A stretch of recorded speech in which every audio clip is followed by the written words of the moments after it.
Well, we're now across live to our reporter who's at the summit in Paris, Thami Dickson. A very good evening to you, Thami. So it's all about the money, it seems, in the scramble to try and get this deal done. Good evening, Peter. Indeed, it's all about money. In fact, who knew that after all these years of negotiations since Durban 2011 until at this point, 4 years later, the negotiations could in fact be bogged down by the issue of money. There have been several issues that they've been trying to tackle here, including whether the agreement itself should be legal or voluntary. And there's also been an issue about the responsibilities that should be shared in terms of the climate change. They've also been battling with that, but now the issue has come down to money. The biggest group here, which is the most influential, of course, which is the group of 77 in China, which also include the Africa group as well as the basic group. They've now raised a very key argument about financial assistance for two things. One is for adaptation, and secondly is for mitigation. And mitigation relates to countries that are trying to prevent catastrophes that are caused by these rising global, or rather these global rising temperatures. Now, the second money has to do with what they call the losses that they have already suffered. Now, they need to be compensated for the damages that they've already suffered as a result of the climate change. Now, that's where they are stuck. And we have seen over the last couple of days the lobbying, very extensive lobbying that has been taking place.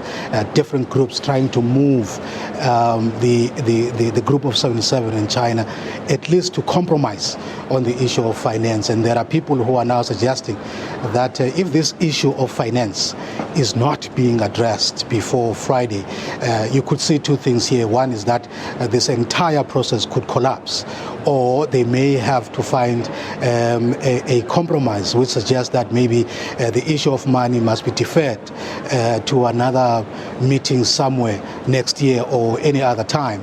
But at least here they must salvage some pride and come up with an agreement that at least would keep the momentum going. Peter?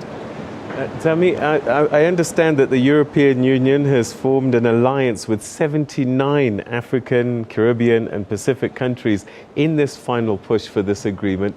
Just how powerful is this grouping? Because as you were describing, this, is it G7 plus China, seem to have quite a strong hand in this.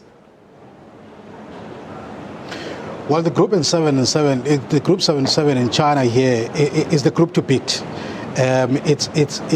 You have to break the back of that group in order to get an agreement here.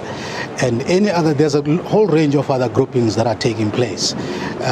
But I mean, if you include the entire African continent and the developing world, you have a very strong opposition, a very solid and influential group in the group of 77 in China. In fact, the reason why they are moving very slowly in terms of finding an agreement, it's because that group is insisting, because it's got hardcore demands about finance, about the legality of the agreement itself.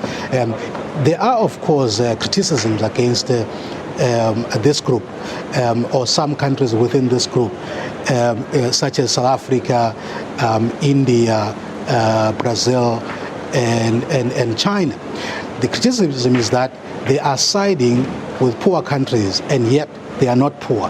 They are countries who are able to live by their own means, and yet they are hiding behind poor countries because they want to benefit from this $100 billion that they want the rich countries to pay until 2020.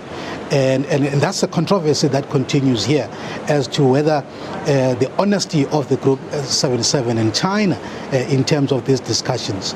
Why South Africa, India and Brazil are hiding behind poor countries, while themselves are the biggest emitters of carbon emissions in their own right. So these are the issues that really they are battling with, and it remains to be seen really whether they will be able to come up with a second draft, which they are expected to produce by tomorrow, and also ensure that they have a final agreement by Friday.